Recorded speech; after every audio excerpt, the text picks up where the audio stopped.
soir. 8h16 sur Europe 1, l'heure de retrouver Sonia Mabrouk et son invité. Ce matin, le professeur El-Bachir Ben Mohamed, immunologiste aux États-Unis, qui travaille sur un projet de vaccin universel contre tous les coronavirus. Oui, et l'entretien a été enregistré, Mathieu, il y a quelques instants, depuis la Californie, où notre invité vient d'achever une journée de recherche intense dans son laboratoire. Bienvenue à vous. Bonjour, professeur El-Bachir Ben Mohamed. Bonjour. Merci de nous accorder cet entretien sur Europe 1. Vous êtes extrêmement rare dans les médias français et européens. Vous êtes installé aux États-Unis. Vous êtes immunologiste à la tête d'un laboratoire d'immunologie cellulaire et moléculaire affilié à la prestigieuse Université de Californie à Irvine. Et professeur Ben Mohamed, vous êtes au centre de toutes les attentions car vos équipes et vous-même, vous progressez sur un projet de vaccin universel contre les coronavirus. D'abord, dites-nous pourquoi il est important de trouver ce vaccin universel. Très bien. Tout d'abord, je vous remercie, Sonia Mabrouk, pour l'invitation. Et pour répondre à votre question, je dois d'abord dire que le Covid-19, c'est pas la première pandémie et ce ne serait pas la dernière qui a été causée par un coronavirus. Donc, à partir de là, il n'est pas impossible de voir dans les prochaines années ou dans les prochains 10 ans, par exemple, un Covid-25 ou Covid-27 ou Covid-30. Donc, la question, c'est qu'est-ce qu'il faut faire? Quelles sont les leçons à prendre du Covid-19? Eh bien, mon laboratoire, au lieu de focaliser à développer un vaccin qui va être seulement pour Covid-19, on a un petit peu anticipé les pandémies qui vont arriver les prochaines années et on a dit on va développer un vaccin universel.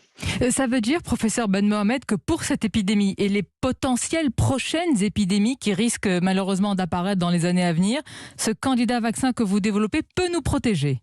Exact. Le dénominateur commun entre toutes les pandémies du coronavirus des 20 dernières années, c'est que les virus, ils sont tous issus de la chauve-souris. Donc la chauve-souris, c'est ce qu'on appelle un réservoir de pathogènes. Eh bien, pourquoi? Pour deux choses. La première, c'est que la chauve-souris, elle n'a pas un système immunitaire comme nous, les hommes. La chauve-souris, elle a un système immunitaire très faible et par conséquent, la chauve-souris, tous les pathogènes qui rentrent dans la chauve-souris, ils y restent pendant des années. Et le deuxième point, et c'est ce que moi-même j'ai appris il y a 2 ans, c'est que la chauve-souris vit 40 ans jusqu'à 45 ans. Donc imaginez un animal qui vit dans des caves et qui a un réservoir de pathogènes, y compris les coronavirus, dans lesquels ces virus-là vont vivre pendant des dizaines d'années. Oui, mais donc, professeur, pardonnez-moi, ça veut dire que vous supposez que ce virus ne s'est pas échappé d'un laboratoire, qu'il n'aurait pas été fabriqué. Pour vous, il y a ce lien avec l'animal et donc en particulier la chauve-souris. Tout à fait. Donc, il y a des études génétiques et des études phylogénétiques qui ont été faites et qui ont tracé le virus SARS-CoV-2 originaire de la chauve-souris et qui a jumpé vers l'homme par ce qu'on appelle un animal intermédiaire qui est le pangolin. Donc le pangolin, vous savez que les Chinois ils mangent beaucoup les animaux sauvages. Donc le pangolin a été attiré dans un marché à poissons en Chine, à Wuhan. Quelqu'un qui l'a acheté, il s'est fait contaminer, il a contaminé sa famille et c'est comme ça que le SARS-CoV-2 et le Covid-19 a commencé. Professeur El-Bachir Ben Mohamed, on comprend bien que vraiment l'intérêt de vos recherches et celle de vos équipes sur ce vaccin universel pour les prochaines épidémies, mais actuellement, est-ce que votre vaccin, votre projet de vaccin pourrait potentiellement aussi lutter contre les variants existants? Exact, ça peut lutter contre les variants. Donc nous, on a regardé les virus qui sont parqués aujourd'hui chez la chauve-souris et c'est ces virus-là qui vont émerger en 2025, 2030, 2040.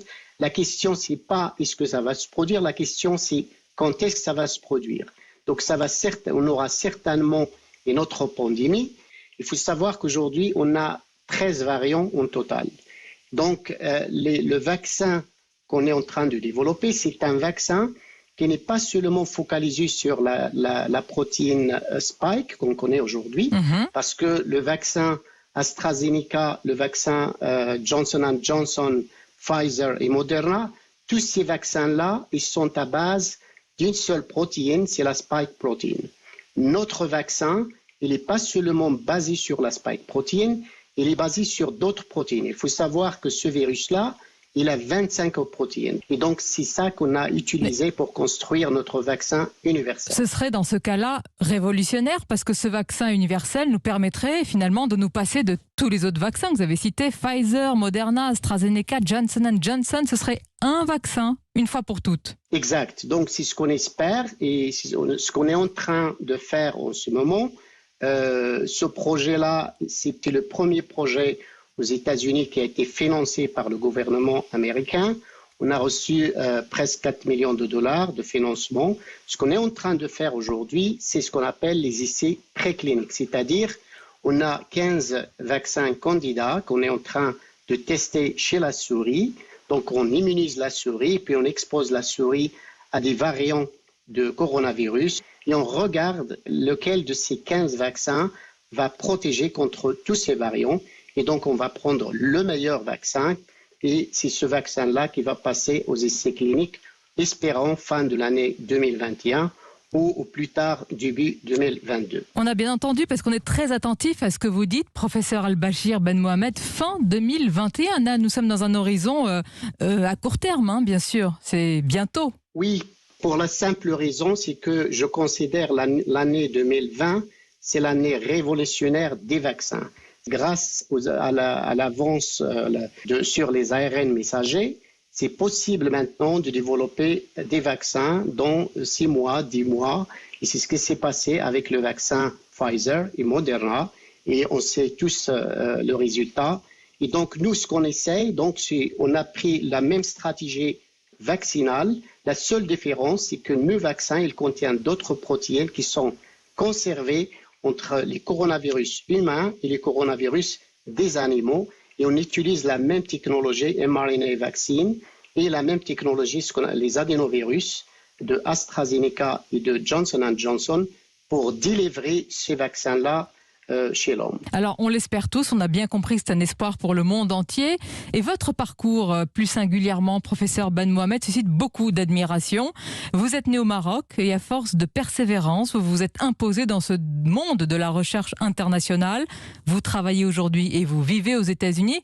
Alors au Maroc, professeur Ben Mohamed, on dit que vous êtes marocain et il y a beaucoup de fierté. Et aux États-Unis, on préfère vous présenter comme un Américain, un scientifique américain. Ça vous fait sourire ? Ça, c'est les médias marocains qui disent ça, qui disent un Marocain qui vit à l'étranger.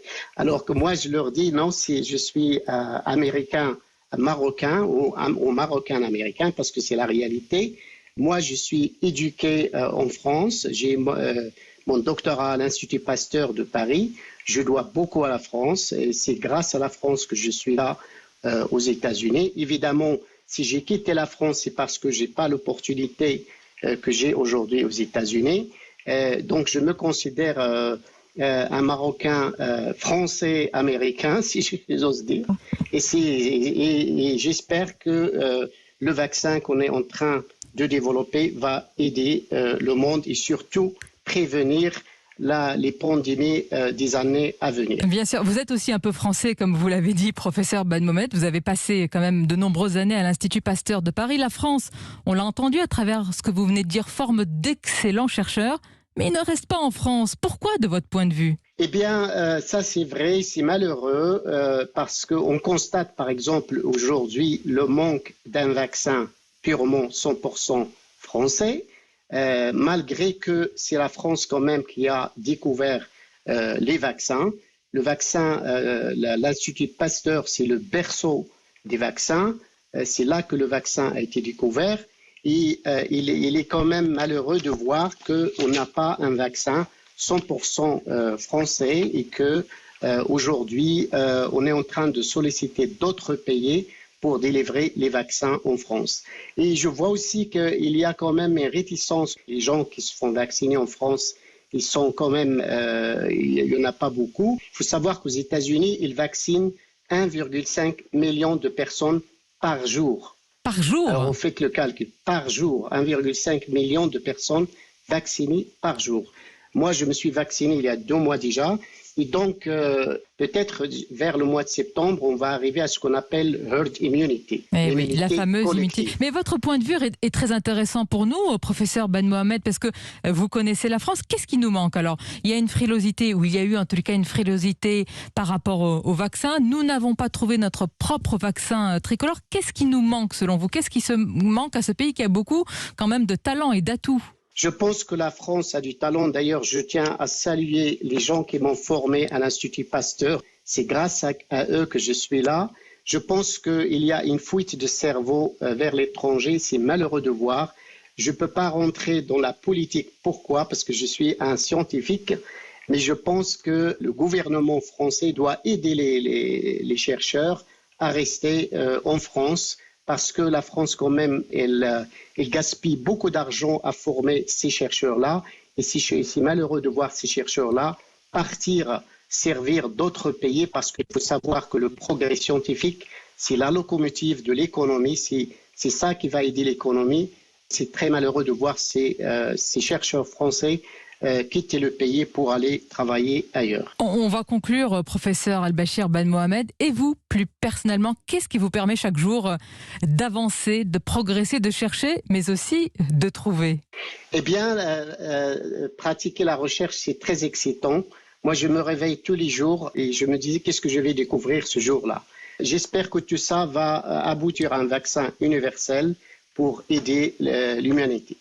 Merci, professeur El-Bachir Ben Mohamed, de nous avoir accordé cet entretien enthousiasmant. Alors, je vous dis à bientôt pour nous annoncer, on l'espère, la mise sur le marché du vaccin universel. Bonne journée à vous. Allez, au revoir. Merci. Au revoir.